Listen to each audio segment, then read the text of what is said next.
She is a theologian who's written numerous works, including the book A Church for the World. And Dr. McBride has served as the president of the International Bonhoeffer Association. She has had that distinguished honor of overseeing this body of scholars and pastors who are stewarding the legacy of Dietrich Bonhoeffer, who is one of the most prophetic public theologians in our world. And Dr. McBride has also served as a professor of theology in Chicago, and then she transitioned to serving in full-time ministry and pastoral care in Atlanta. And some of the work that's really inspired me, among others, in Dr. McBride's work is engaging with incarcerated people and victims of the American so-called criminal justice system, and actively engaging with imprisoned people and facilitating theological education and witness in and out of American prisons. And Dr. McBride brings prophetic witness to American Christianity, to global Christianity, and to the wider platform of public life, and asking the big questions about meaning, responsibility, and the possibilities of justice and human flourishing. So we are enormously privileged to have you today, Dr. McBride. Thank you for being generous with your time, your expertise, your passion, especially in a time when injustice is just so clearly at the center of what we're thinking about. So we are grateful for your presence and for your teaching and ministry. And Chase, want to say again, deep thanks for facilitating these conversations. And we're very excited to learn from your conversation. Thank you, Andrew. Yeah, I just want to echo what Andrew said. Reverend Dr. McBride, we talked about your work in one of my classes last semester. I was in a prison ministry and restorative justice class. So it's just an honor to meet you in person and be able to have this conversation all together, kind of after having that background in your work. So as we begin our time together, I was wondering if you could tell us just a little bit about your journey of becoming a public theologian, or a lot of it, if you like. Sure. Well, I really, well, thank you, Chase. Thank you for all your work in making this morning, or this afternoon, I guess, for most of us, possible. So I really love this question, because not only because I'd love for you to get to know me and me to get to know you in somewhat of a personal way as much as possible in an hour and a half, but also because I think it's really important when we're talking about prophetic witness, being a public theologian, that we connect theology with biography or autobiography. If you think about even what we just kind of said briefly about Dietrich Bonhoeffer, all these names that in my context, maybe you have different names, I'm sure, in your context, how much it's important that what these pastors or theologians or religious leaders are saying, with their mouths, is also being embodied in their lives, and that really that the way to interpret what they're saying is also by understanding how they're living it out and what the social context and what the big questions are, that are driving their theology, so that it's very kind of rooted contextually. So I appreciate, so that's beginning of an answer into public theology, is living the theology. So I always think I'm going to tell the short version, and then it ends up getting longer than I mean for it to be. So I hope this doesn't turn into my my accidental lecture. But I did want to kind of lay out a lot of my story, not because it's particularly interesting, but because it's one particular person who's trying to be a disciple, and so that you can get a sense of sort of what my big questions have been. So I grew up here in the United States in the American South as a conservative evangelical, and that was my whole from birth, growing up, into college. And I took the faith incredibly seriously. So not only was I kind of absorbing everything I was taught from this particular framework of American, really white Christianity, evangelical Christianity. Mm. But I also had very early on like a real sense of a relationship with the living God, and even as a young girl, which I'm so grateful for. I ended up doing religious studies as a major in college, and then that's what I ended up going on with my PhD work. And just something I sort of started to notice even in college was the way in which, and I was, surrounded, all my friends were evangelicals. I was involved, we were just talking about kind of intervarsity like institutions. I was involved in something called Young Life, which was a ministry to high Mm. school students that was evangelical. And I remember, in some of the big um, courses with the big name professors, how suspicious evangelicals were of what we were being taught. And it really bothered me because I thought, why is everyone's Christian faith so fragile that if we learn something that's really just a neutral piece of knowledge, something like Paul didn't write all of the letters attributed to Paul, it was in the ancient world, there's these explanations, and just seeing kind of the reactionary ways in which my friends would respond to that kind of thing bothered me. After I graduated, I sort of well, I think it's God's guidance, but sort of somewhat randomly ended up doing what was called a fellows program through a Episcopal church, but that was actually quite conservative and evangelical. And later, a few years after I went through this program, pulled out of the Episcopal church. I'm now an Episcopal priest, just to give some context. So that was my first introduction to this denomination. And it was for 10 folks right out of college, and we had internships, and I had really absorbed the messages, even though I went to prep school and made A's my whole life, absorbed the message that I really probably didn't need a career as a woman, or if I did, it might be staying home, but I just really didn't have an imagination of what God might be calling me to in terms of vocation.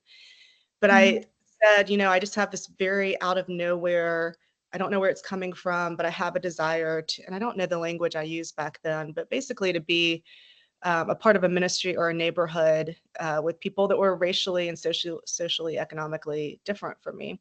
So I ended up at a internship at a place called the Southeast White House, which was in Washington, D.C. It was very close to the United States Capitol, but it was across, how geographic borders can be. It was across the Anacostia River, where people said, don't go over there on that side of the river. Mostly African-American neighborhood, mostly poor, but with pockets of wealth within it.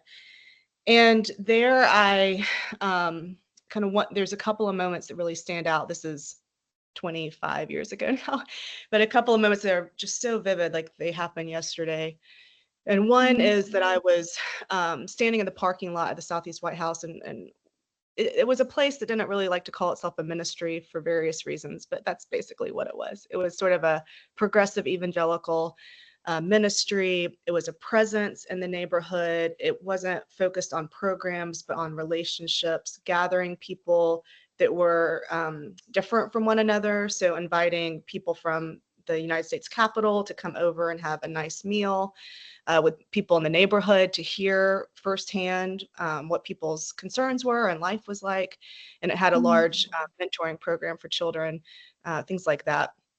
So I was standing in the parking lot one evening, and I just thought to myself, if I say the things that I've been taught, like the basic things about Christian faith, in the way that I've been taught them, if I say them in this neighborhood, are they true? And I just thought over and over again, they're not. So things like things I was taught about God's providence, about things always working out, various things that if you're interested, we could talk about later. But so that was kind of, it was, and it's interesting. I don't know what sparked me to ask that. It was just that I was in that setting that was new to me. And now I know it's about the importance of context when we're articulating theology. Another thing that happened during that time is we had a retreat, the fellows, at the Southeast White House, and one of the priests who I admire a lot. Bill Haley. Do you know, Andrew, do you know Bill Haley? I feel like I might have just seen you. Do you by chance? I was just with Bill Haley in DC at David Brooks's house. Yep. Oh, okay. That's what I thought. I thought I saw something on Facebook, but just anyway. So, With Chase. oh, great. So, we were at a retreat for the fellows, and I said, so one of the people that really influenced me early on in was it college? Yeah, maybe college. I just started reading her on my own. Is Dorothy Day, who you might know as a prophetic witness, who started the Catholic worker movement in the early 20th century, who was sort of a radical socialist, and ended up having a conversion to Catholicism, but kept the socialist focus on the poor and the masses, the working, exploited workers, that kind of thing, and ended up opening up her apartment and partnering with someone else to really have be a part of the tradition of radical hospitality, of seeing that those who come in need or come as Jesus in the guise of the stranger, as Matthew 25 says. So I said to Bill Haley, I feel like I'm called to be a Dorothy Day, but I can't be. I'm not Dorothy Day. And Bill said something like, yeah, you're not called to be Dorothy Day, you're called to be Jenny McBride. And the interesting, not only is that just kind of a beautiful thing to say, but the interesting thing about it is that I am no Dorothy Day, but my intuition was also right. And that then this was 2000. So then 2008, I got involved in a Protestant Catholic worker movement. It was a Protestant community that grafted itself into the Catholic worker movement. And I'll tell you about that in a minute. But so a beautiful, never could have planned that. But and at the Southeast White House, interestingly, around the kitchen table, I also read for the first time Dietrich Bonhoeffer with a group of women and a mentor, Marilyn Dimick. And we read Life Together and I guess we just read Life Together, but then that led me, as it often does, to discipleship, or in English, it was translated as Cost of Discipleship. And was really instantly drawn to Bonhoeffer in a lot of ways, because as a white American evangelical, the focus on Jesus as being the central part of the faith, which is kind of obvious, but also just that was kind of all that was talked about was Christology. And so Bonhoeffer was also, he's a Christological theologian, really. And so what he was saying felt at once familiar, but also new. And he was sort of saying things in a way that was sort of addressing questions I hadn't even quite articulated yet. So from there, I ended up stumbling into a PhD program in religious studies. I didn't mean to become, which is why I'm now a priest. But it was a long road. And my focus there, I also stumbled into the sub-discipline of philosophical theology, which wasn't totally what I wanted, but I didn't, I grew up in a denomination that doesn't ordain women, and I didn't have any mentors. I went from someone with so many mentors in the evangelical world that once I stepped out of it, I really didn't have any, and I had to figure things out on my own. So I thought this was just how you studied academic theology. So I ended up focusing on Bonhoeffer, and then also my dissertation director also had a focus on Dr. King, Martin Luther King, and the civil rights movement as sort of theological drama and as a demonstration of the gospel. So that was really important. And Bonhoeffer and Dr. King, and now I've named Dorothy Day. These are sort of three so far. I mean, many people, of course, these would be top three for many people. But one of the things that really first Dr. King, but then also it's in Bonhoeffer's writing, was the importance of taking seriously the teachings of Jesus, the Sermon on the Mount, as a sort of summary of those teachings in the social and political realm. And I had definitely grown up with a very strong teaching that this world is fallen and sinful, that there, kind of an otherworldliness. The faith I was given was completely about salvation, understood as who's going to hell and who's going to heaven, which led to kind of worldliness. So it was quite, and then later when I taught Christian ethics to college students at a Lutheran college, but that was, diverse in people's faith backgrounds or lack of faith backgrounds, I would have the students who weren't Christians who were like, wait a minute, you're saying that for like most of Christian history, like Christians have said that what their teacher says doesn't really apply in like public life? That's strange. Wow. I'm like, yeah, that's strange. That's like most of dominant Christian history is that sure, your enemy if it's like your, your mother or something, you want to love your Yeah. mother, but you can't if it's, someone in another nation who's at war with you. So that was really important to shaping me. And in terms, growing up evangelical, I mean, not just growing up, but just totally being shaped and formed in this way. There is a lot of good that I came from that and that I keep. And one of those pieces is this focus on witness. And so for my PhD work, for my dissertation that became my first book, The Church for the World, I was concerned about the church's public witness. And really the question was, well, I was also concerned about my people, right, which were white evangelicals. And in the United States, white evangelicals are actually one of the most diverse groupings of people in terms of all the various denominations. But it's become, as you probably know, a sort of political movement that's kind of is more generic and transcends, these denominational differences. So my question, and this was, back now 20 years ago, but I think it still applies, was how do, white Protestant church, actually I was asking about evangelicals and mainliners, the whole gamut of Protestant churches. How do Protestant churches, church communities offer a non-triumphant witness to the lordship of Christ in a pluralistic democracy? And I, intentionally made that, use that language of lordship of Christ to really heighten I'm searching for something non-triumphant, but that language can readily become triumphant, the lordship of Christ. And so, and the answer that I offered is that church communities, like churches, congregations, whatever form they take,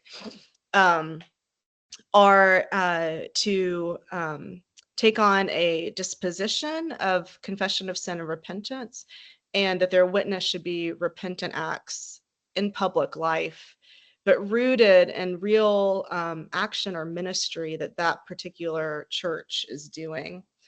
Another way to ask the question, or the question I was trying to answer, is how can the church have both a humble and bold witness? So the boldness is that I do think that Christians are called to offer a specific witness to Jesus, and even more so to what Jesus embodies, which is the kingdom of God, what Jesus inaugurates and embodies on earth, and that kingdom has specific content. So we can't just say it's anything. Jesus tells us specifically what the commands are, which I interpret as practices that we live into, and that in kind of a virtue ethics way that we are formed by as we habitually practice them.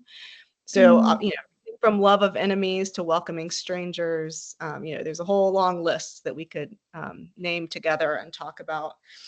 And so, so the boldness is that, yes, we're called to witness to the kingdom of God.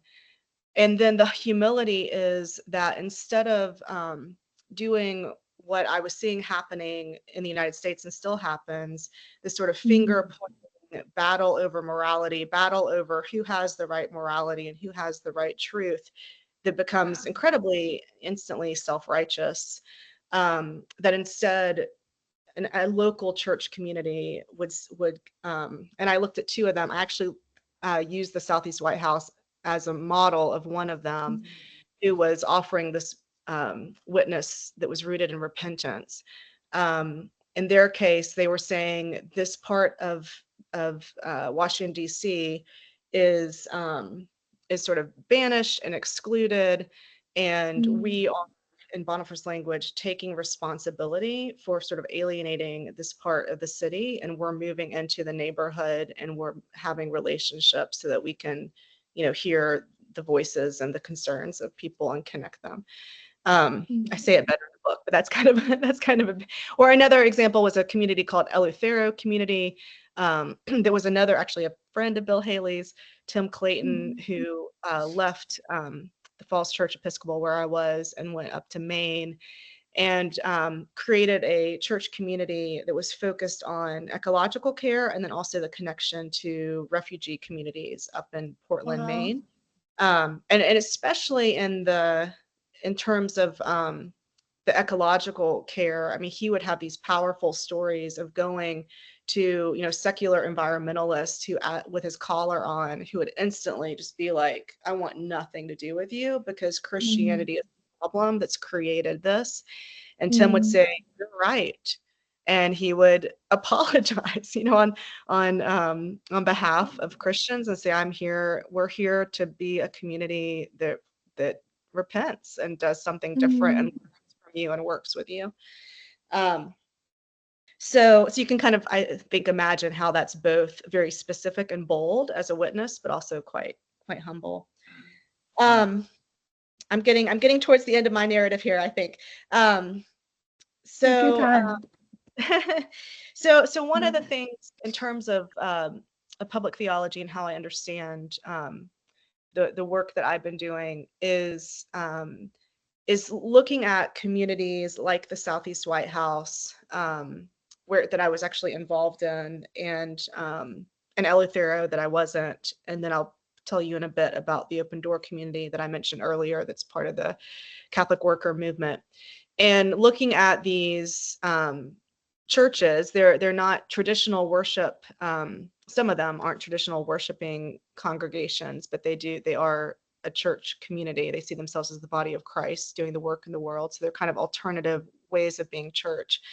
But seeing these communities and the work they're doing as theological authorities. So especially for us in the United States and in the West, we look to the theologians, are the ones that write all the big books, right? I was even, as an aside, I was even thinking about, my focus has been so much, I've learned so much from Bonhoeffer. Andrew has too. He's someone we should still be looking to, of course. But I just preached a sermon last Sunday looking at André Trocmé, who was a pastor during Nazi Germany in France, who had led this huge resistance of a whole town and a number of villages sheltering Jews during the Holocaust. And he only wrote a couple of books that people don't know that much about. But I thought we maybe need André Trocmé even more than we need Bonhoeffer right now. We're so used, at least in the West, of thinking, well, the people that write all the books are the ones who are really the theologians. And so certainly I've gained a lot from reading certain theologians, but for me also, it was being a part of these communities that were actually on the ground, being a witness, living the gospel, that's where I was getting logical authority from. So just my little timeline here. So after I was in DC, no, I'm sorry, I got my PhD, came to Atlanta for the first time for a postdoc fellowship at Emory University. And that's when, as Andrew mentioned, I just very unexpectedly, seemingly out of nowhere, got invited to teach one class in a piloted theology certificate program for women in prison. And I was invited to teach actually just one class period. And I loved it. And that led to then my teaching the Theology Foundations class, and then being a program director working under the Christian ethicist at Emory who started the program. And there's just a ton that we can talk about, and we can talk, I welcome questions about this later, but I do want to say two things about kind of summary. Is one is that the thing that transformative experience that I've kept with me, I've kept connections with the students. My husband, who we let's see, just had our 6th wedding anniversary. I met him actually through this theology program in the prison, and then he went on. He had gotten his PhD at Emory, or was finishing up, and went on and now runs a college degree program in prisons in Georgia, and also helped found, in partnership with a formerly incarcerated person, a nonprofit that is trying to get colleges and universities all over Georgia to do something within higher education, whether it's a class or whether it's a program. So what's kept me so connected, I mean, first is the relationships with the women that were my first experience of having mutually transformative friendships, people that were so different from me. So I was, even though, even in graduate school and thinking through, liberation theologies and the importance of hearing the insights of people from the margins of society, I had that as a commitment in my head, but all of my ministry, I was just in context where it was still kind of me having the power and the resources and kind of generously like giving it to people who didn't. And in the prison, I had no idea what to do inside the prison. I didn't know how I was supposed to act. Officers would come in and say weird things, and people would sit down. I'd be like, am I supposed to sit down or not? And it was my students who became my friends who really kind of coached me through all that, and who told me about their lives in prison in a way that of course, they're the authorities on their own lives, and they're the authorities on prisons because they're living it.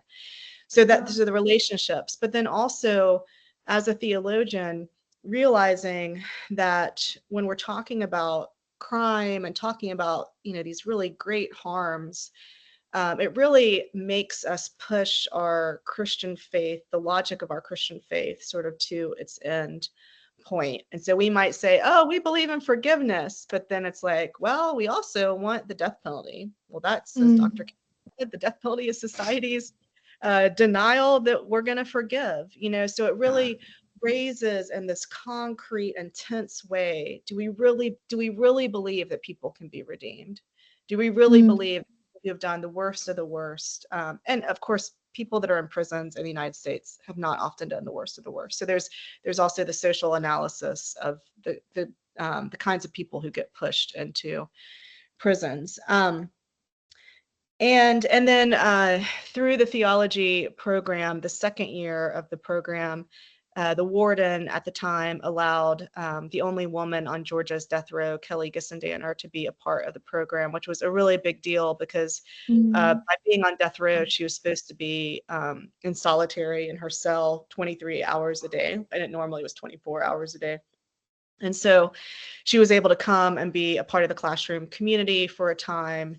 And I got to know her and then continued to be friends with her through our advocacy for her. And then ultimately she was executed 10 years ago. And it was actually 10 years ago this week. It's a whole long story that you can ask me about, but I won't try to tell it all now. But there's kind of two parts to our advocacy. And 10 years ago, this week was when her first death warrant came up, and a number of us spoke at our clemency hearing asking for the Board of Pardons and Paroles to change her sentence from death to life without parole. And she had a huge transformative experience not because of the prison, but in prison because of other people coming in, and that was denied. And all this crazy stuff happened, and we had a big advocacy movement to put a spotlight, and she wasn't executed at that moment, but then 7 months later, she was. And I connect in my theology class that I taught. We read Jürgen Moltmann, who you might know is the great German theologian who's internationally known, 20th and 21st century, just died. Maybe was it this summer? At the age of 97, I believe. And he was in his 80s. And I had gotten to know him through grad school and through hosting him. And Kelly was so taken by his theology. Sometimes people call it a theology of hope. I mean, he wrote, he wrote systematic theology, but that was one of the really inspiring parts of his theology, was this theology of hope. And Kelly asked if she thought it was okay if she wrote him, and I said absolutely, because he's known for writing people, and I knew he'd write her back, and so he did, and they had a pen pal relationship. So this woman on Georgia's death row, and then this internationally renowned theologian were building this friendship, and so I was tasked with, after her she asked me once, if to publish the letters, and I did, and told the story through the lens of the theology program. One last thing I want to say, just back to the open door community, is that when I moved to Atlanta for the postdoc, and then I got involved teaching in the prison, at the same time I got involved at this place called the Open Door Community, which grafted itself into the Catholic worker movement. And what Dorothy Day and Peter Morin and the Catholic worker movement focused on was the works of mercy in Matthew 25. The Open Door was focused specifically on feeding those who are hungry, who are unhoused. And in Atlanta, it happened to be mostly men who were chronically homeless, and then also visiting men on death row. And then connecting that mercy work and those transformative friendships and relationships then to the justice work, to try to, if the mercy work, that I would call it the work of hospitality, in the tradition of radical hospitality, is about meeting people's basic needs and doing that through mutually transformative relationships, then that has to lead to concern about changing the systems that create the needs in the first place. So the Open Door was doing both of that. And for me, and it was a worshiping community in the sense that it had a service on Sunday nights in their kitchen dining room area. And so for me, it was kind of the perfect church that I needed while going weekly into the prison and teaching theology. And then later I became an Episcopal priest 2 years ago, but that's a whole nother story. So so I'll end that. That's the answer to the first question. Second, just kidding. I think that'll give a good foundation for anything else that we talk about. Yes, thank you, Jenny, for that just beautiful kind of vision of how your life has come together into this very moment of us being together. Friends, I invite you, please ask Jenny during our Q&A any questions that might be popping up just about her history and lived experience with public theology. I encourage you to write those down. Yeah. Jenny, I'm really curious. You've kind of described in practice this vision of public theology that we've been talking about, perhaps in a more theoretical sense for the past 4 weeks. But one question that has repeatedly popped up for us is, where is the public theologian? A, being who is the public theologian, but B, being where does the public theologian find themselves? And you've kind of described finding yourself in a few unexpected communities, whether that be the Southeast White House or in a prison. I was wondering if you could elaborate on that a little bit, and even, just how does the public theologian kind of find places of belonging, of challenge, and of impact? Yeah, great question.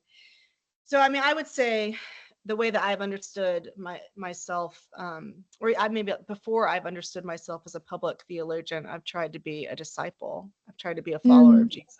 That's one reason why I wanted to share my particular story, because it's about discipleship. It's not about having a blueprint plan.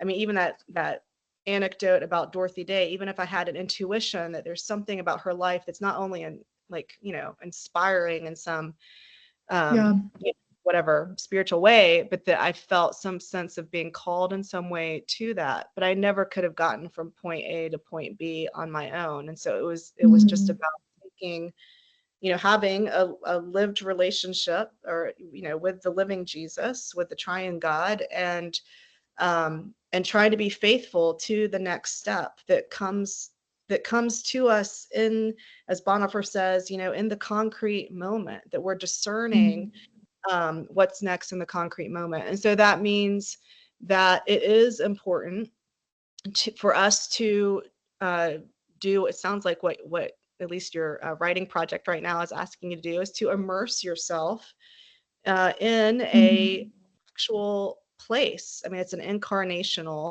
it's what God did through Jesus, is immersed himself in this world in a concrete way. And one of the things that Bonhoeffer talks about in discipleship, cost of discipleship, is the importance of getting ourselves in a new situation. And of course, he's talking as someone who is privileged in his social context. That's my position as well. For the the only part of my identity that's not privileged is my gender, but even given all the rest, I'm highly privileged. And so the importance of getting myself into a new situation with people that are quite different from me, and who are the authorities and the experts on the social concerns, because the people closest to the problems are the people closest to the solutions. And so being a disciple, so the where. So I think that it is about discernment, and about prayerful discernment about where God is calling us as persons, as individuals, but also us as a community, right? So when I'm talking about public witness in my book, The Church for the World, it's not just about individual Christians, it's about us in community, because we can do so much more as a community than we can do alone. But we also, of course, know that we have these calls on our personal vocations as well.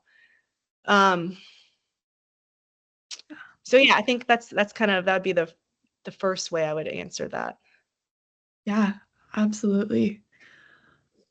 The people being closest to the problem are also the people closest to the solution. I think even that quote from you, Jenny, is the perfect example of that bold humility you're talking about, the boldness to enter a community and say, I don't know it all. I don't know your experience. I don't have the answer, but being in radical solidarity with people who are different from you.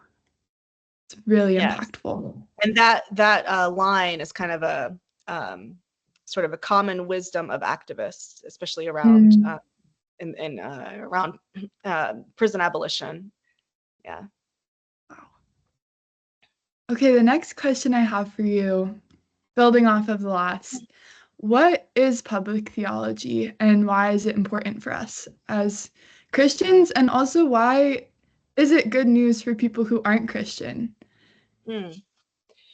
Yeah, so I think, so in a lot of ways, so there's a couple ways to think about this. One is, I think the importance, it's important for us to understand that Christian faith, that all of sort of the building blocks of faith, maybe, the building blocks of systematic theology, how we understand Jesus Christ, how we understand sin, how we understand salvation, all these pieces are fundamentally and primarily social, right, before they're individual. This is an insight of Bonhoeffer's.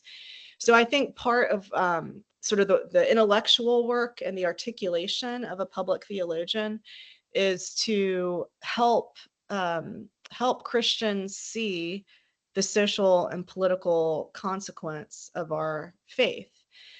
And that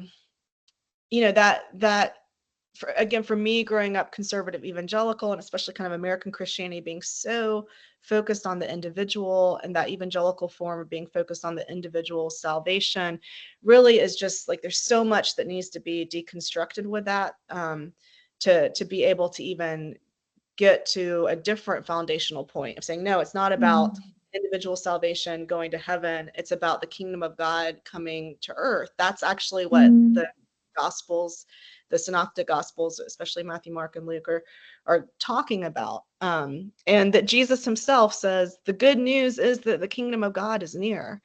And that this language is not like spiritual, metaphorical language. I mean, the New Testament writers and Jesus himself are using the political language of the time to then give it a opposite and alternative meaning, right? So instead of the Roman Empire built on, violence and force, it's the kingdom of God that is about peacemaking and justice and whatnot.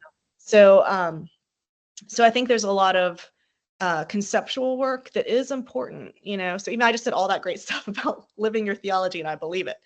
But I also think that as a and I also think that as Christians we're all theologians, but as someone who has had the opportunity, as all of us on this call have had or are having right now, to increase our ability to understand theology and how to articulate it in the most clear way possible and in a way that is relevant to what's happening in our context right now. That's a really, really vital gift, and it's unique. And even the vast majority of Christians who sit in the pews on a Sunday morning don't have that. It's a skill set that needs to be taught and honed. And so it's really important for those who feel called to this, to be able to think theologically, to do it and to be able to be as clear as possible. And I also think that along those same lines, that because like in the context of the United States, right now there's a rise of Christian nationalism. There's been, through all of our history, there's been these points of Christian nationalism, and even if sort of the misuse of Christianity hasn't risen to the level of Christian nationalism, there's still all sorts of bad theologies that bear bad fruit and that harm people. And so I think that it's important. So it's kind of a different way of saying what I just said, but if the broader society, the broader public sees one form of Christianity and that form is more harmful than good and is distorted, then it's the responsibility, I think, of public theologians to articulate a different vision. And of course, you have to live it at the same time. But so it does, go back to witness and to the, it's painful for us, right, to see that our God and our faith, and in my case, family members and people from my past, are thinking they're faithful to good news, but it's actually not good news, and it's actually the opposite of what it's supposed to be. And so it's painful. And so, I think that just keeping on articulating that this is both for the Christian, both for Christians who are participating in the distortion on, without realizing it, but also for the rest of society who's not Christian, for us to say, no, this is what you're seeing is a distortion, and there actually is good news. Yeah, so kind of asking like two questions to ourselves. One being, does this actually matter to people's everyday lived experiences? And then B, if it does, is that actually good news or having a positive impact on their lives? That's really interesting. Yeah, and I would say even stronger that what's being promoted as Christianity is actually the Antichrist, right? To put in biblical language, it's anti-Christian. It's it's Antichrist. And the Bible speaks to this, and this is a phenomenon that happens, that Christians who are thinking that they're being faithful to Jesus are actually carrying out the opposite of faithfulness. And it's and we have to name that. Wow. Okay, Jenny, I have one more question for you. I don't want to hog you this whole call, and I see that we have some questions in our chat already. But our topic this week is prisons and public theology. So this is a big question to land on together. But with your experience in the American carceral system, do you think that prisons make us safe? And if not, which I think you've already hinted at a bit, um, could you maybe just describe for us some of the invisible harms that occur through having a retributive justice system? Mm. Yeah, so do prisons make us safe? No. Um, so the first thing to say, I think, to summarize, is the way Dr. King said it, that violence begets violence, toughness begets toughness, hatred begets Mhm. hatred, cycle. And and so what needs to happen is a nonviolent intervention that stops the cycle of violence. He said it as a pastor. It's kind of a theological way of speaking about it. But we have, like every discipline you can imagine, that studies prisons and studies crime. And, it's just, if people kind of have ears to hear what the scholarship is, then, it's prisons, and, I'll talk in my context, but are not helping us at all. Mhm. Sorry, I'm suddenly hearing, I'm outing my husband, who's just now waking up. And he was really the prison expert. And so I'm like, he loves me dearly and thinks I have good things to say, but I'm conscious of Oh. his presence. Thomas. I want to like pull him over here, but he won't come right now. Um, so gosh, okay. So there's so it's such an overwhelming question about the harms. I mean, there's just so many. Basically, we're stripping. Well, let me say it first before answering it directly. Back to sort Yeah. of the idea that the way we think about Christian prisons and the way we think about the basics of our Christian faith need to be aligned. And so, I think that even the Christian communities that I grew up in and kind of a conservative evangelical space would definitely say things like, well, we're saved by God's love.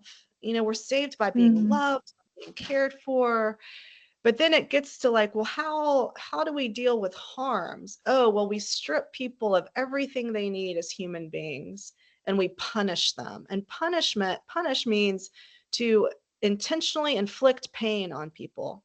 So now we're like, oh, the Mhm. way we like get people that have done bad things to be better is by putting them more and more in pain. So at first, it's just opposite of what we actually, which makes me think we don't really believe stuff about God. Like Yeah. really probably what we believe is like, we're not that bad of people and God saved us. And um, Mhm. so in terms of, I've spent the most time with women in prison. So of course, first, the huge percentage of women who are mothers. And so the stripping away from their children. Prisons are incredibly infantilizing, and so you're treating adults as if they're kids. Some of the students and now friends that I've known said things like, "I long to like pay bills. I long to have like responsibility." And again, thinking about all of this in terms of formation, thing details like I've like one person, Carla, saying, I've had to survive prison. Like we're not allowed to look officers in the eye because they think we're like disrespecting them or thinking we're on the same level. So I have to like look down all the time, not look people in the eye, have a reflex of if I do, look down. What is that? How does that translate then when I'm on a job interview and I'm supposed to be Yeah. looking someone in the eye and I literally can't do it because I've been shaped so much in this opposite way. Um, Mhm. but of course, all the messages, the thousands and thousands of explicit and implicit messages for people who are in prison, that they're they're horrible people, that they're unworthy, that they're not valued. I mean, all of those things and the way it shapes people. And one of the books in my theology class in prison that was so helpful, especially in that context, but is Andrew Sung Park. Do you know him, Andrew? Do you know that book? Uh, who is a Korean theologian who uses the Korean term Han, that's used especially by feminist Korean theologians, that means the deep woundedness that happens from being sinned against. But really, it's about what happens from being abused and exploited, and I mean, these like great harms. But we can also, use it, I think, to talk about, well, first we should use it in its definition, but to talk about the cycle. If we think of sin, which I think is an incomplete understanding, but in the West, sin tends to mean kind of intentional, acts that go against God or go against other people. But the reality is most of us harm other people out of our own woundedness. So it's a cycle that we're wounded, and then we harm other people out of it. And then we either harm other people or we turn that harm in on ourselves and we harm ourselves.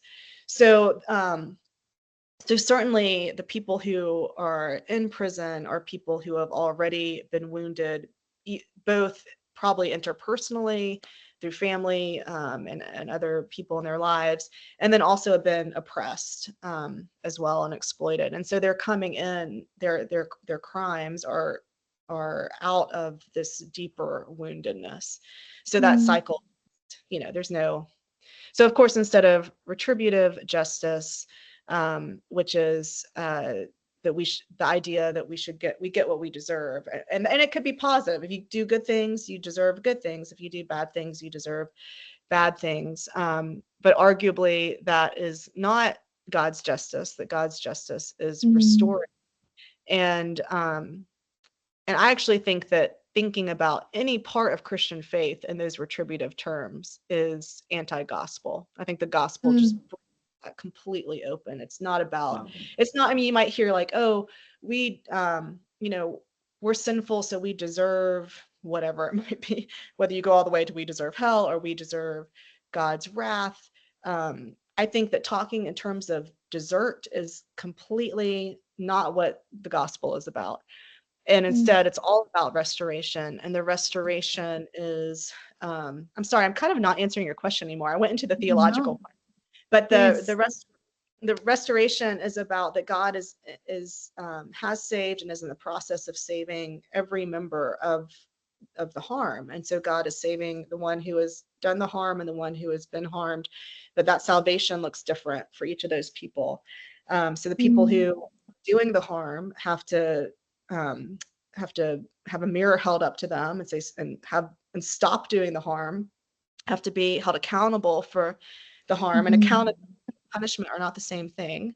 You can hold someone accountable without punishing them, and that holding that mirror up to see what they've done is itself a kind of pain, right? To have to really psychologically, emotionally, spiritually address what you've done. And then to be put back on the right road, to repent, turn, and be put back on the right road.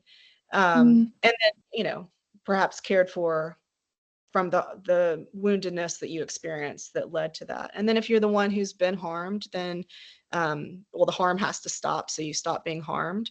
And there has to be healing, and there has to be, Moltmann calls it creative justice, a kind of a new creation of kind of what was lost. So these are different needs for whether or not in a particular situation you are the one who is harmed or the one who has done the harm.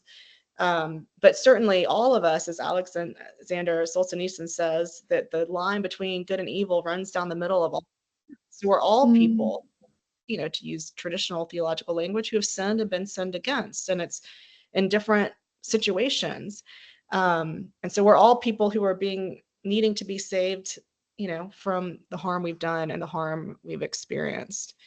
So given that, what that means in terms of prisons is that we need actually environments that are life-giving, that are humanizing,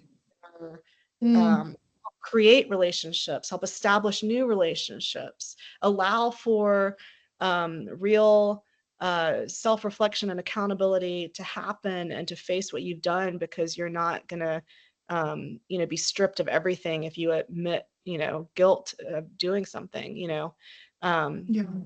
so. Thank you, Jenny. It's just cool to even think of this restorative vision of the gospel, how we don't see it reflected in prisons, but then going back to your description of what public theology calls the church to in repentance, kind of being an exemplar of what that process of both accountability and also reconciliation can look like in a world that testifies through systems to a very different kind of vision of dealing with harm. Yeah, and I want to say that the connection, so back to sort of the definition of public theology, I think that for me, a lot of the questions I've tried to address have been very basic, like what is the gospel? What actually is the good news that Christians claim? And growing up in an environment in which that answer was all about an individual understanding of salvation, where some people go to heaven, the vast majority of people go to hell, and it's this other world thing. There are connections, deep connections between, the Christians, especially, like, let's kind of pick on the Calvinists right now, who hold to something like that, and then how they're what their prisons are like, right? So like in America, that's highly influenced by Calvinism. In New Zealand, other places, there is this, the stronger you hold that kind of retributive understanding of the gospel, that there's people who go to heaven and people who go to hell, and it's because people deserve it. Or, the people who go to heaven, sure, we don't deserve it, but God did something for us, so that's good. But the people who go to hell, they deserve it. And then you can see how the logic is not that hard to then say, well, people who have done crimes deserve these horrible situations that we put them in. So even as we talk about prisons, it's really important that we do the work of answering that question about what is salvation and what is the good news of the gospel. And I personally just think it has to be something that is inclusive, that understands that Jesus saved us 2,000 years ago, and that he's the representative of humanity. He is the new Adam. In the old Adam, all have died, and in the new Adam, Jesus, all have been restored.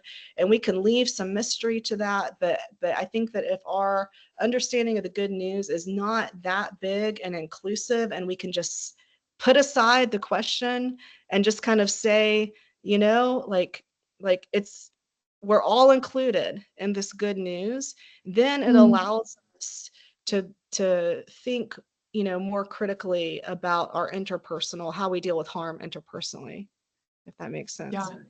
But they're connected.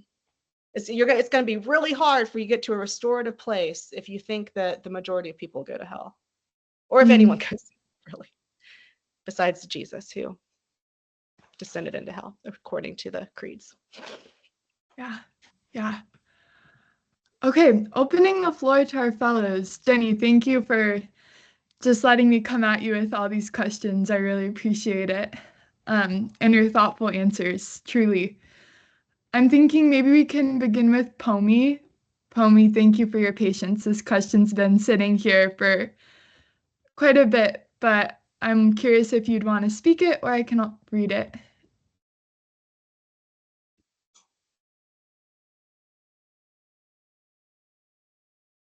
Okay, I'm going to read Pomi's question. Oh, please, Pomi. It's how I stated. I think the project that I was working on over the past few weeks was just observing how people, especially on social media, accept when a person leaves a certain religion and moves on to the other, and how this is seen as a betrayal in a way, and the people from the other religion celebrate it as a win for their religion as well. So that was what my question was about. How can public theology help dismantle the idea that religious identity is inherited or fixed, especially in cultures like Ethiopia, where living a religion is seen as betrayal? Let me see if I can summarize. I'm sorry, I was having a hard time hearing with some background noise. So you're saying that in your context, religious identity is inherited, and so how can public theology speak to that in some way? Yeah, it is seen as a religious identity is inherited or fixed. So when a person leaves a religion, it is seen as betrayal. Yeah. I mean, I would love to, sorry to put the question back at you, but I mean, that's a question that seems important to your context in a way. I have to figure out if there's, I mean, you know, there, I guess could be some, it's not a question, it's not a situation that has arisen in my context that I've thought a lot about. So I think you'd probably be the expert on that. I think, well, I guess, I mean, in some ways, maybe you're asking a question about religious pluralism. And again, I can only speak from my context, so what I say might not at all be accurate or helpful to you. I think that in the United States, what I would hope happens in terms of public life is that practitioners, devoted practitioners of a particular faith tradition would act and speak out of their own particularity, out of the wisdom of their own faith tradition. And so in the United States, you know, there's at times there's been kind of a sense of like, oh, we shouldn't, you know, we should just all speak kind of this common language. But I think that the deepest insights come when people who are devoted to their faith tradition can, you know, can speak out of it and act out of it. And so then the sort of coalition, the common action that we do together in public life, that's kind of a common action, but it's the energy behind it and the inspiration behind it is coming out of each group's particular understanding of what faithfulness looks like. And I think that we can sort of meet people across their religious faith traditions in a common goal, perhaps, of you know, Dr. King uses the language of beloved community, which I think is language for the kingdom of God. But to allow people to sort of be who they've been formed to be the best parts of their tradition. But I don't know if that's relevant to kind of where your question is coming from. I don't want to speak for Pomi. Pomi is also asking Dr. McBride about betrayal. When one person converts out of their religious community, that community feels like they've been betrayed. And then the community that's receiving the converted person feels like they've won. And she's asking, how can the sense of a person being inherently one religion be deconstructed? So that sense of betrayal and winning, I think, can also be deconstructed. Am I hearing you correctly, Pomi? Yes, Andrew, correct. Yeah. Yeah, I don't know. I don't feel like I'm qualified to answer this. I mean, the only thing that I think of from sort of some of the sort of foundational insights that I have from Bonhoeffer is, you know, Bonhoeffer talks a lot about critiques of religion, and religion that could be sort of, even for a faith that we might believe is true. You know, if we say we're Christians, we believe this is true, that even Christianity is also a religion, and that it has these forms of sort of human ways of thinking, and that what's more important than the religion is the revelation, right, that comes from God. So, but I don't know. Yeah, I'm sorry, I don't know how to answer that well.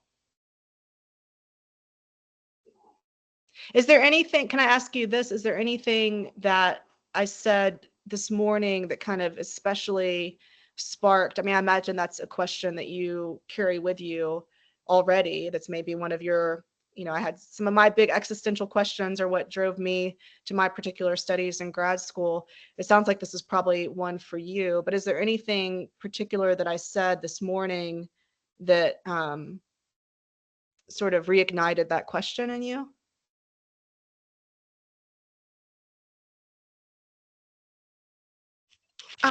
No, actually, it's been something that I have been thinking about, considering the observation that I've been doing for the project that we're working on, which was something that I focused on social media and how people perceive those who live a certain religion. Yeah.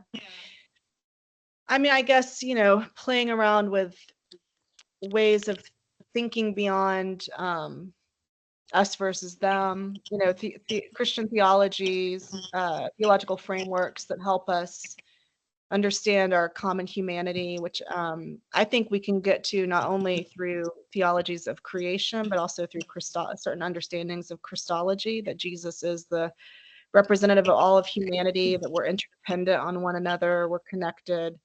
So I think those kinds of theologies could be helpful to resist a kind of competitive, and it's more than just dualisms, but a kind of dualistic in terms of our mindset, us versus them sort of mentality.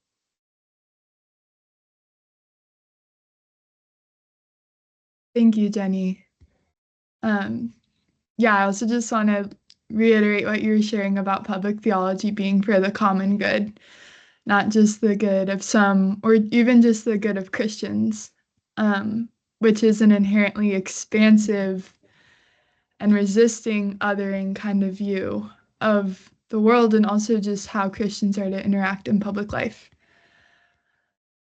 Okay, Sarah has written in the chat that this is not necessarily a question, but she's wondering what the function of prison is in Ethiopian public life.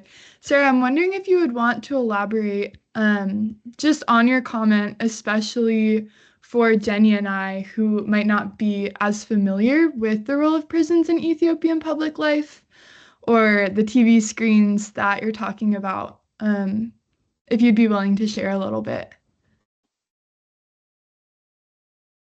Sure. I just didn't want to burden Dr. McBride with a question that is very contextual. But I was just wondering, because the moment I think about prison in Ethiopia, there are so many reasons people get imprisoned. We have a lawyer among us. I don't want to reduce imprisonment and the law to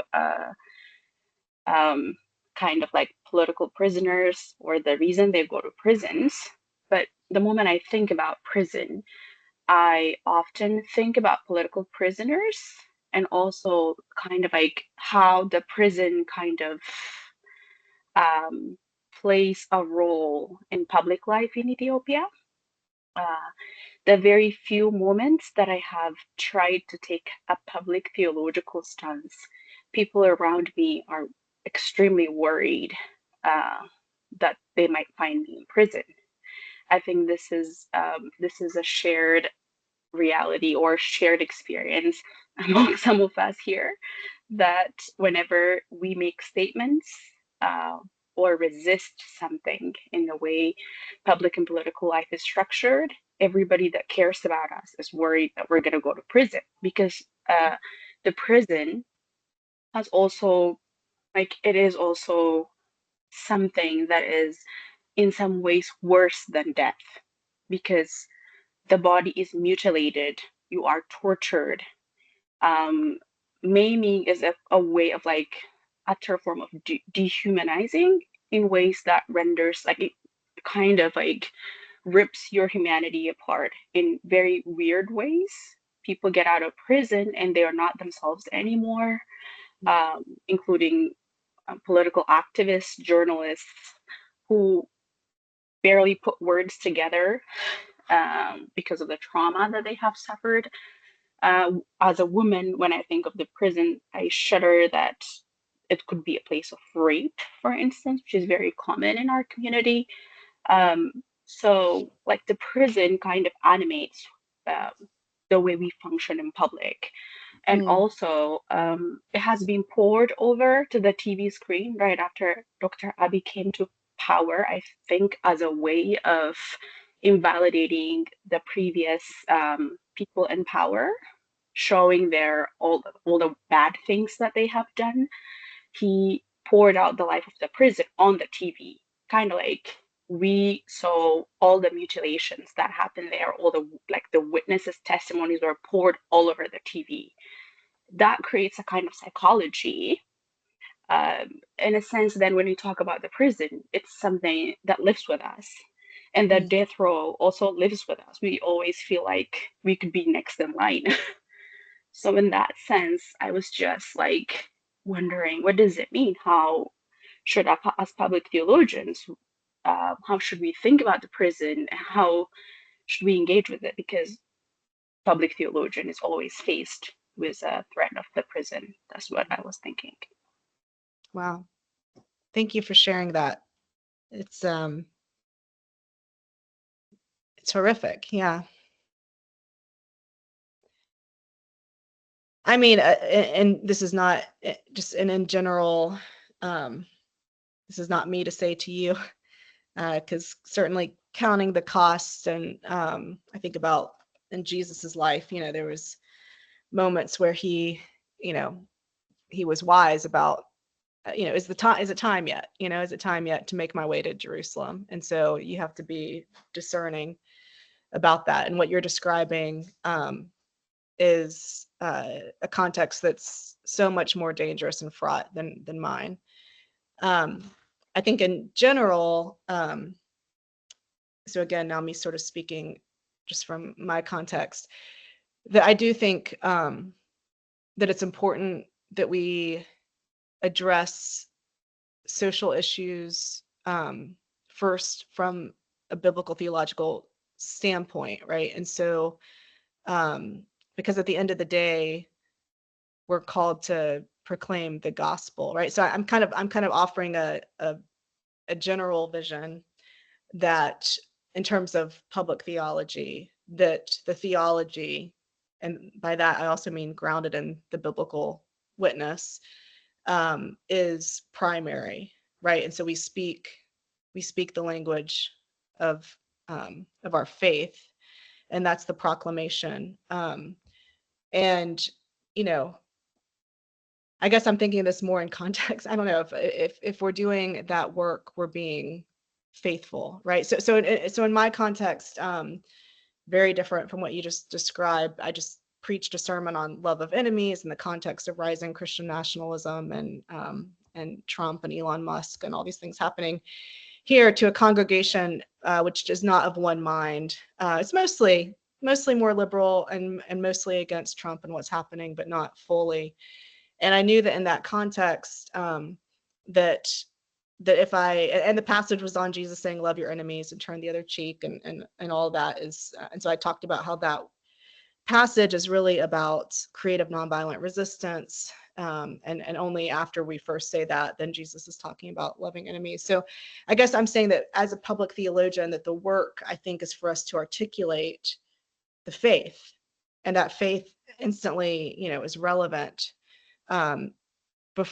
And that if we're doing that, we're being faithful. But that's a very inadequate response to what you just shared. That reality is it's just horrible and horrifying, and I'm so sorry. And my time with you all now moving forward, I'll have you all in my prayers, and as you have to resist, a real death-dealing power. Prisons in America are death-dealing, absolutely, and are horrific. And what you described is another version and of that reach of its destructive power into, everyday citizens. Yeah. Thank you, Jenny. And thank you, Sarah, for sharing. I just want to name that sense of grief that accompanies talking about prisons, those in prison, those in fear of being imprisoned. yeah, and just how that system is ultimately dehumanizing to all involved, whether you're on the inside or the outside. Yeah, going off of that, Robel has asked in our chat, Jenny, this might be kind of a bridge between these two different contexts. How do you care for your own soul and for your family?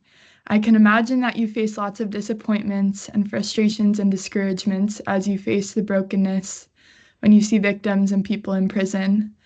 How do you take all these burdens and how do you keep going? What practical steps do you take to flourish without being consumed in the evil that you face every day?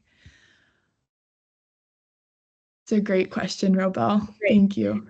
Great question. I'll say, so in the context of my experience accompanying Kelly Gisendana on death row, it's been 10 years and I still, just stop, just pause and have a flash come over me and I can instantly start crying. I mean, the indirect trauma of that was a lot. And it was like I was living in Iowa teaching at the time, that I came back to accompany Kelly during part 1 and part 2 of her first death warrant and her second death warrant. And Atlanta was really, I'm living in Atlanta now, is really, everything in me wanted to get back to Atlanta. But after that experience, being in Atlanta and of the state of Georgia, the people of the state of Georgia being the ones who executed Kelly, I just couldn't even come back to Atlanta for a while. And I have a close friend who works with men on death row. She has a house of hospitality for family members who come and visit, and she visits herself and offers free housing and transportation and food for the families who come. So she's in it all the time. And, I definitely felt like this experience with Kelly was not a one-off. It was transformative and it was a calling on my life. But I couldn't, it was hard for me for a while to go back into the prison. I mean, I used to go back and visit a lot. So I really couldn't do it. And I think in a lot of ways for me, it was that I kind of took on too much. Like I just was like, I was younger and I was like, oh, we're doing this. And without kind of counting the cost of how much psychological, emotional, and spiritual harm it was doing to me. And I'm not saying that I would do it differently and I wouldn't do it now and I wouldn't accompany her, but I think I just, fools kind of rush in. I just kind of rushed in.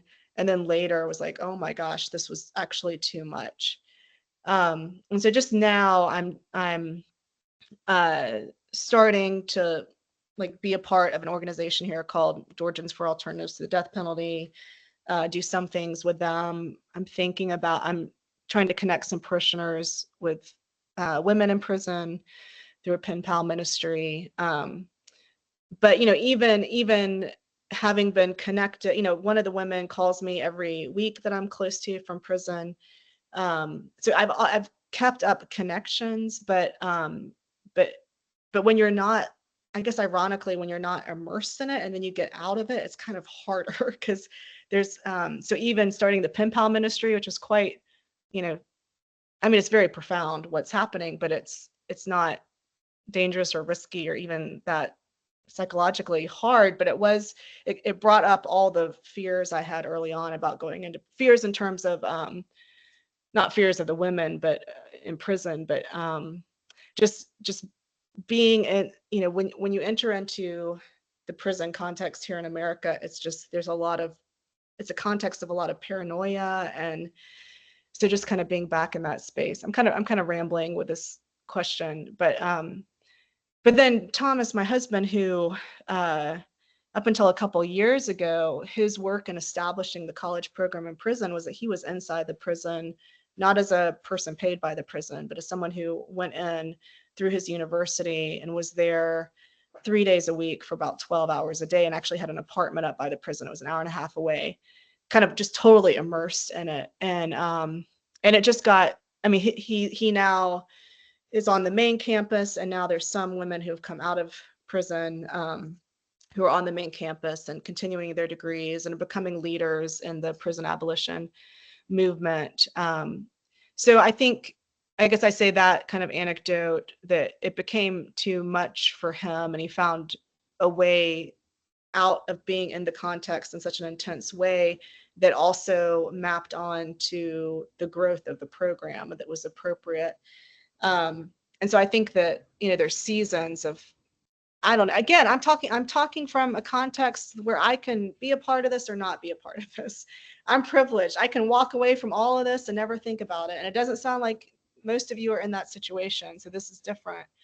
But I think that if the thinking in terms of seasons of intensity, I guess, can be helpful. I'm someone who, I need a lot of beauty. I care about beauty. We just bought a house, little house here in Atlanta, and I love it. And it's my sanctuary, and it has outdoor space, and I have art, and so I surround myself. I'm kind of someone who's drawn both to like the hardest places and the most beautiful places, and so I think I need to have both of those. I definitely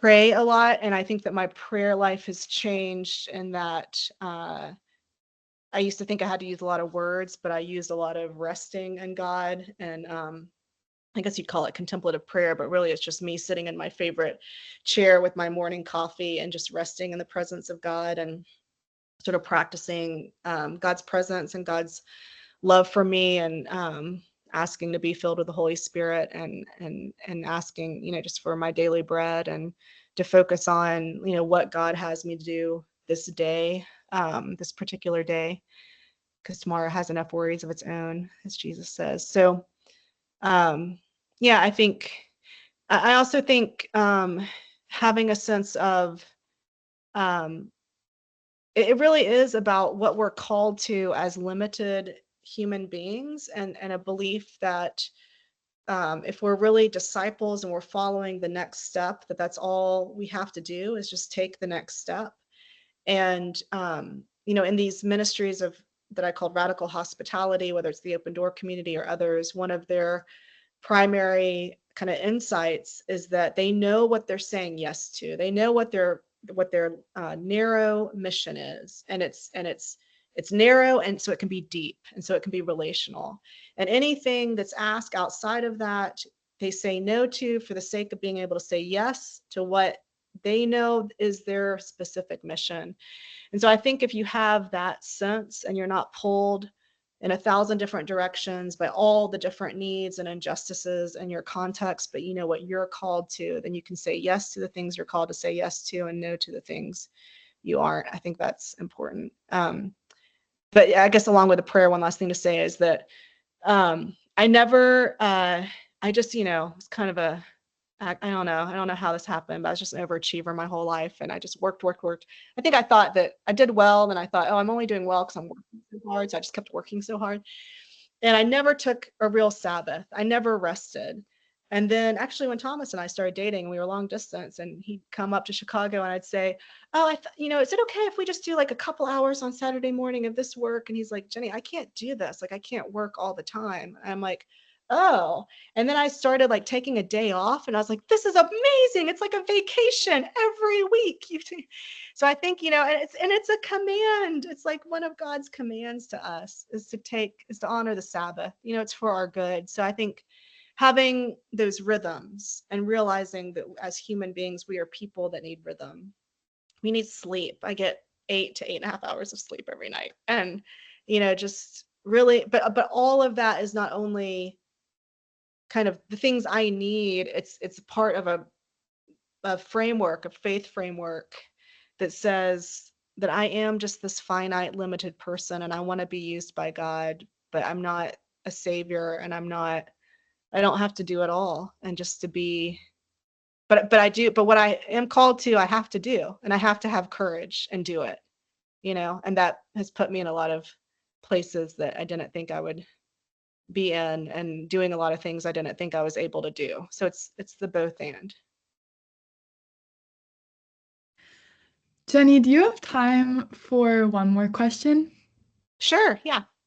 Yeah? Okay, your hand has been up for a while. If you'd like to share your question, and everyone else with their hand up, Fasika, Galata, if you'd be willing to type your question in the chat maybe, so that if Jenny's not able to be with us any longer, maybe we can send the questions to her by email. Thanks, Jenny. Thank you so much for your talk. And it's to you. I think I read your book, Born of a Rain, a while ago. Wonderful work. My question is for the Reverend Professor McBride. So I'm a lawyer by profession, and I'm sure you'd guess where this is going. So in terms I have no idea. But in terms of the prison system, well, I honestly believe that I honestly feel better that knowing that some offenders, some criminals are behind bars. That said, would you say a couple of words regarding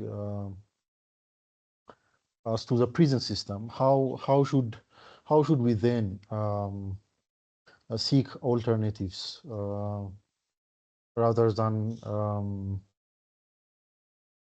having offenders and prisoners go through the harsh systems of prisons? Many prison systems in US and here as well focus on the retributive element of correction. So what additional tools, what additional alternatives do you recommend? Do you suggest? I know you mentioned something about reforming on or restoring the prisoners. What do you think? What additional tools should we use? I personally know that many Scandinavian countries achieved quite significant prison reforms.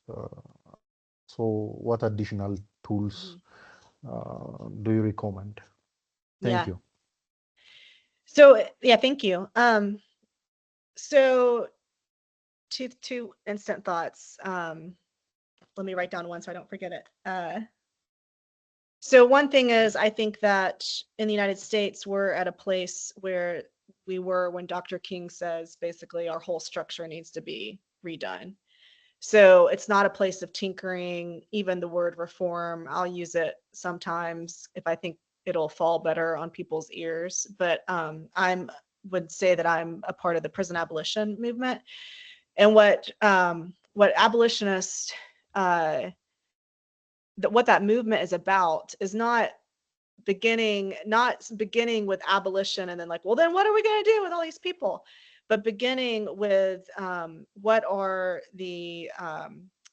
beginning with building a just society where building up institutions of education and healthcare and mental health care, and where everyone has their basic needs and belonging and all these things that peace scholars say make peace. It's meeting human beings' basic needs that are material, that are relational, that are about having agency in a democratic society. These things, you build that up because not having those is what drives prison. So again, it goes back to how we even understand, and this is the cultural work that has to happen, which is theological work for Christians, but also speaking beyond the church, is we have to give up the idea that the main reason why people are in prison is because individuals are evil or individuals are doing things that they could choose not to do. Instead, the analysis has to start with the social injustices that drive drive crime. And if we're not willing to, which then means that societies, that in my case, that the American, that Americans have to take responsibility that we are the ones who are creating crime because we are the ones who aren't providing, livable wages and all these things. And we're refusing to do it. And so then we're blaming the individuals who are committing certain crimes. And it's actually not people committing, we're blaming the groups that it's easy to scapegoat and blame. And so I think that, so when we're talking about other models of justice, it's not just starting here. I don't know which way my screen's going. It's not starting in the middle and thinking, what do we do in the future? It's, or what do we do once a harm has been done? It's starting at the beginning and saying, how do we create a society in which there is less harm? How do we, as Dorothy Day said, how do we create a society in which it's easier for people to be good? And again, if our Reformed theology, I mean, I'm a Reformed theologian really, but if our Reformed theology says people are sinful and people are evil and they're responsible for everything that they do, then we're just missing the accurate analysis of what's happening in our society. So we have to have good social analysis about each of these issues, whether it's prisons or whatever else it might be. We have to be honest about what actually is creating the problems. And so I would say that even our understanding of sin has to begin with what Paul talks about as powers and principalities, which biblical scholars now often talk about as like concrete things in our life, institutions, policies, laws we have that are death dealing. And so we have to create institutions that are life-giving instead. And if we do that, we'll have less harm. But it's a huge thing for people to believe if people want to say, no, evil resides in the individual. And I think there's a case to be made in the New Testament. The evil resides first and foremost in the powers and principalities. The enemy is death and death-dealing powers, and that is what Jesus has triumphed over, and that we are to live out the kingdom of God through the power of the Holy Spirit, by welcoming strangers, loving enemies, loving neighbors, feeding the hungry, doing all these things. When we do those things, we create a just society where there is less crime. I actually think in some ways it's easier to do that part than to figure.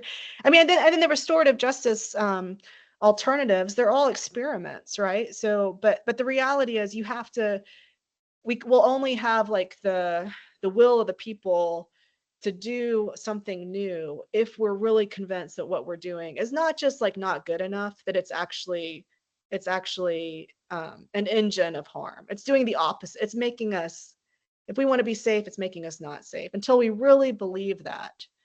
But it's so much easier just to throw people away and lock them up. But the people who go into prisons, they create community in prisons. It's not like they're just gone into like the outer darkness. They're human beings that are like creating communities among themselves. So there is no getting rid of each other. There's just not. Thank you, Jenny. And thank you, Jared, for your question. And just expertise as a lawyer, too. Asking questions that some of us might not think of. Jenny, I'm curious if we can take a quick picture before we end our time together. Sure. If everyone would be willing to turn your glasses, cameras on. Everything's blurry. Yes, with your nice background. If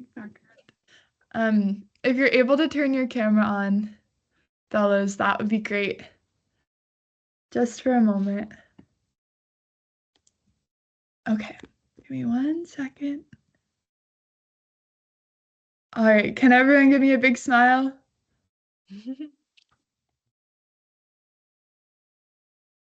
Perfect.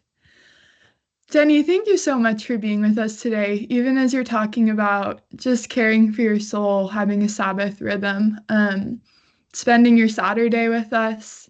This has been refreshing and energizing, and also, as Gelitz named in our chat, challenging and unsettling, and even frustrating to think about just, yeah, failures in both the United States and Ethiopia to really do the hard work of healing from harm. So thank you for being with us. We truly appreciate it. I was wondering if we could just sit together in silence for maybe a few seconds as we normally do at the end of our calls. And then I'll give us a short blessing and be on our way this Saturday.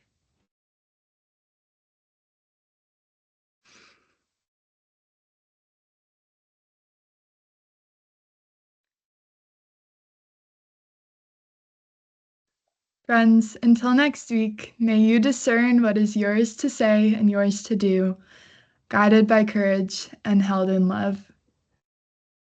Thank you so much, Jenny. Really Thank you all. appreciate It's it. great to have this conversation with you. Thank you for the invitation. Thank you, Jenny. We're so grateful. So grateful. Stay in touch. We will. Absolutely.